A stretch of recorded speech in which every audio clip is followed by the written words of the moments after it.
วัสดีค่ะ and welcome back to Ed Brain Site here on GBN Station. You are now with me, Konkanak Washit Pand. Anger is an emotion that could negatively affect our mental as well as our physical well-beings. And today, Long Pinik will be telling us a new Buddhist approach of ways to deal with our anger.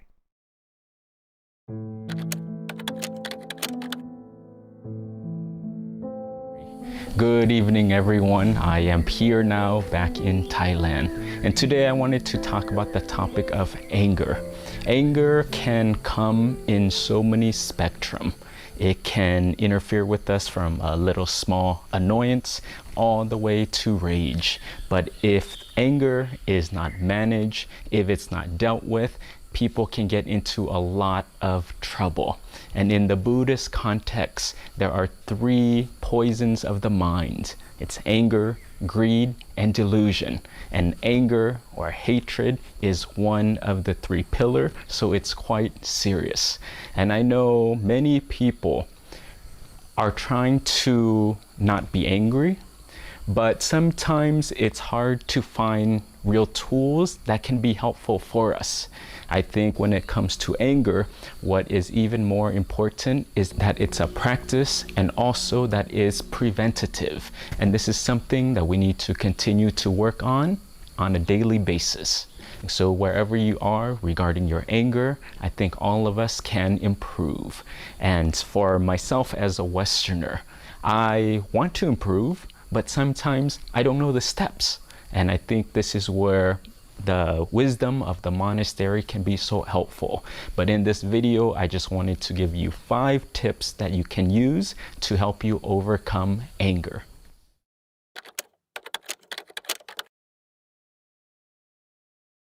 Breathing.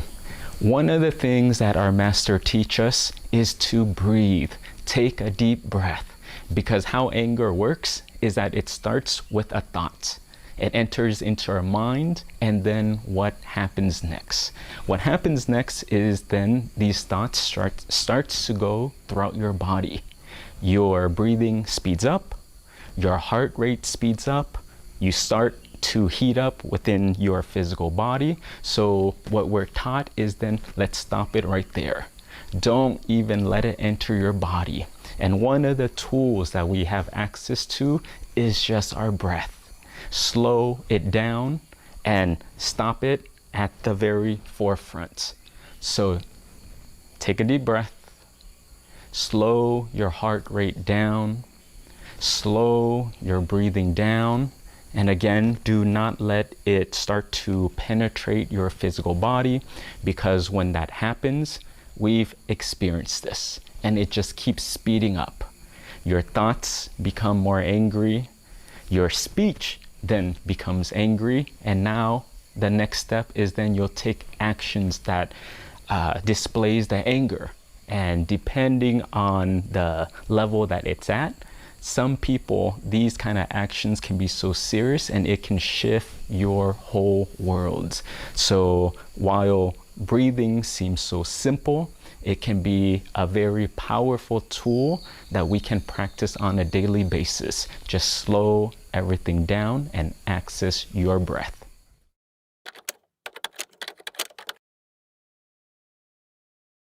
Meditation. Meditation is a tool that we need to learn and we need to practice on a daily basis.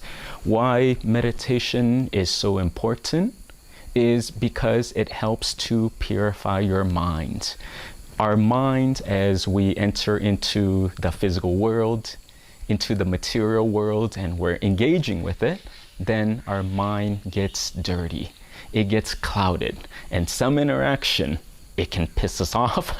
It can add some resentments. It can add some emotions. So by the act of meditating, what we're doing is putting our cup down.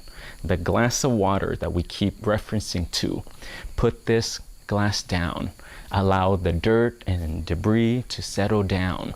And what happens then is you start to develop the skill of neutral observation. So with this observation, you can see yourself, You can see others, and you can see your situation clearly. You can see reality as it is.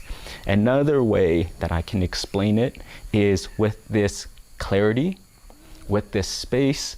What does it afford us? And what it affords us is wisdom. And meditation is related to anger, because then with this wisdom, it makes us more mindful. It makes us understand where this anger comes from. It makes us understand the pattern that is displayed through anger. What are our triggers? How do we cope? What are the tools that we can use? How does it escalate? And then how do we de-escalate it? So these are the things that are so helpful. And with this knowing, with this mindfulness practice, then we make sure of, I'm not going to put myself in a situation where my anger can escalate. When anger is introduced to me, then I'm going to have the wisdom to cut that off, to slow it down, to stop it, to diffuse it. Any words you want to use for this, but wisdom through the practice of meditation will be helpful for us. So then we can know how to cope with anger. Also, to point out is that this needs to be practiced consistently, like I said before. Not when you're in a rage and now you want to practice meditation. It's too late for that. But these are the skills that we need to be practicing way before that. And the sooner that you develop these skills, then the safer and the more fulfilled your life will be.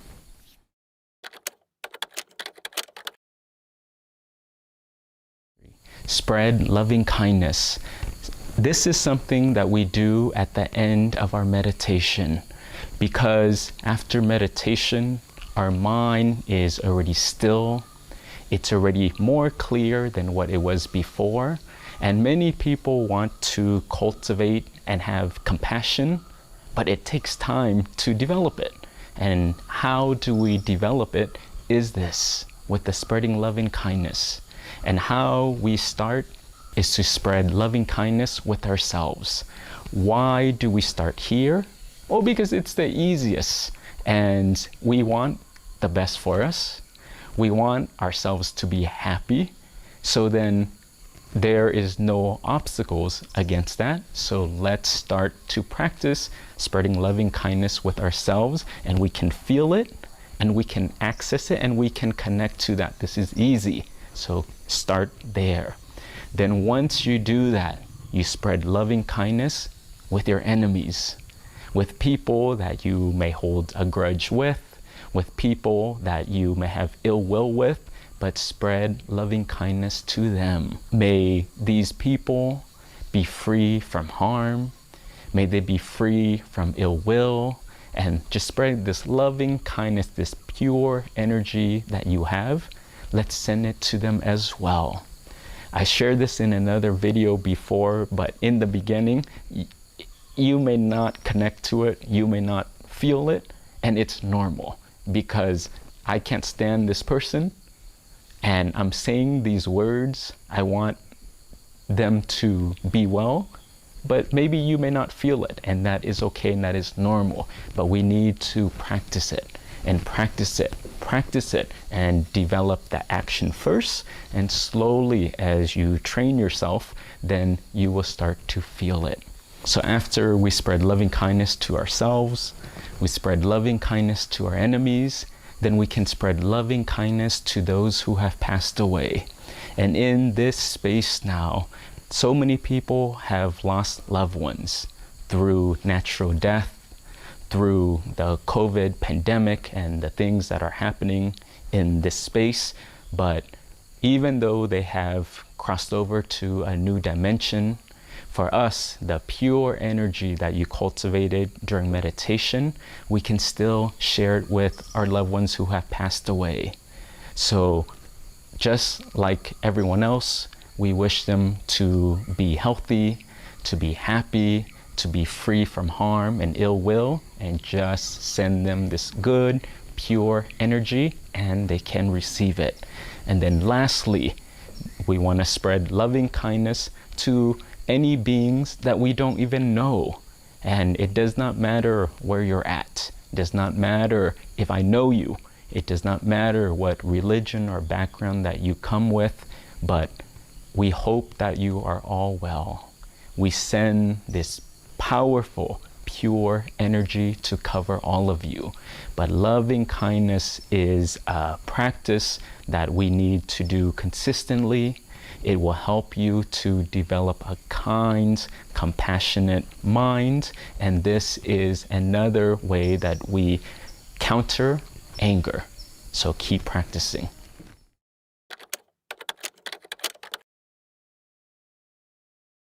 Ask for forgiveness. So at the end of our meditation, how we spread loving kindness, we can also ask for forgiveness. Ask forgiveness of ourselves because we may have done things, or we may have things that we are still carrying. So be gentle, be kind, and allow that to be released from you. Then also ask for forgiveness from those who have passed away, from those you may have harmed or caused some ill will. And this can be through intentional acts or also unintentional acts. And I didn't mean to, but at the same time, these acts, whether intentional or unintentional, have effects. So for us is to lessen the darkness of our minds, to lessen the burden and the anger and the heaviness. Ask for forgiveness. And this is one more tool in your toolbox to help with anger.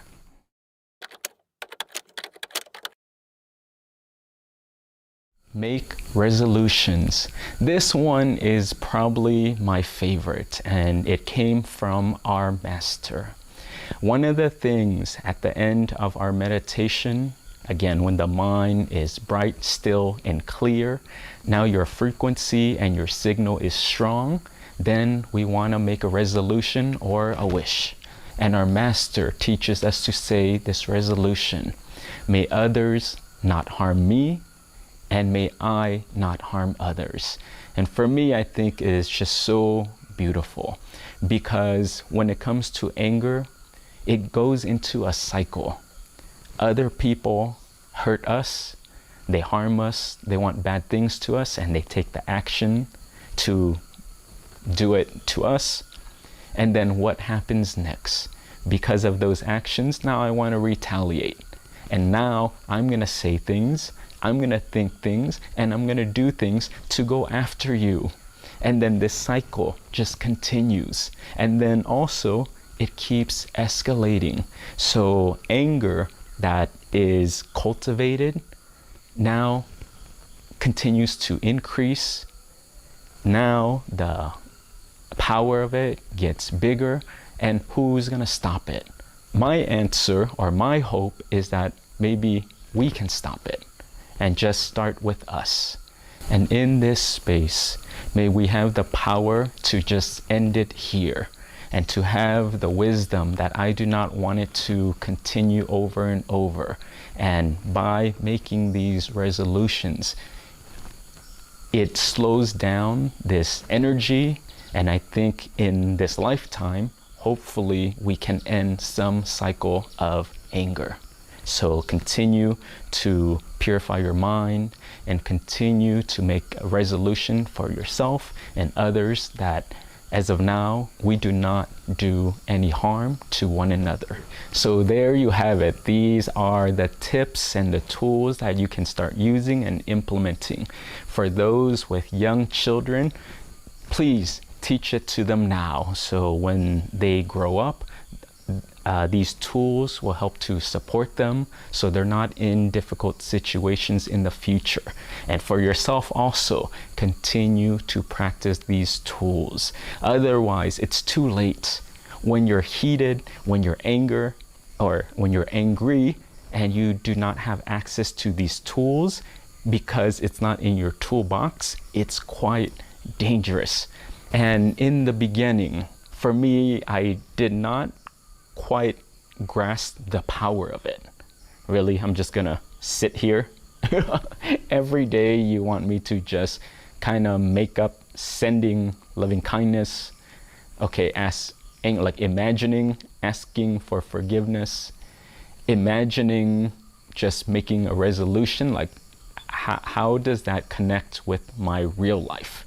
But these things are normal. And the second part of it is, and I'm just sharing my own experience, but what I find is with these practices and with meditation, then your mind becomes more still, your mind becomes more clear and less clouded. In the beginning, you may not connect with it or feel it, but slowly, I don't know how it happens, but slowly and slowly, your mind feels a bit lighter. It feels not so heavy, and it seeps in where you can feel kindness for other people, and you genuinely want them to be happy.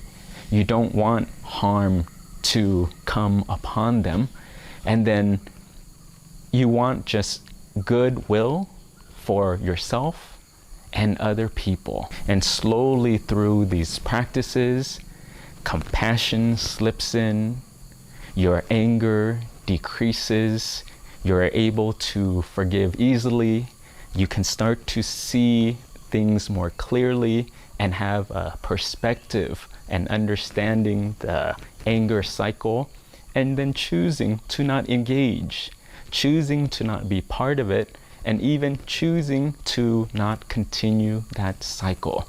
But this is a long rant, but I just wanted to share some of these tools for those out there who are wanting to improve themselves. And hopefully, when it comes to anger, you can incorporate this into a daily practice. But as always, sending you my greetings and blessings all the way from Thailand. Have a good day. Satu. Thank you very much for telling us a new Buddhist approach to deal with our angers. And don't forget to like and subscribe Luang Pinik YouTube channel. It's time for us to say goodbye. อนุโมทนาบุญและสวัสดีค่ะ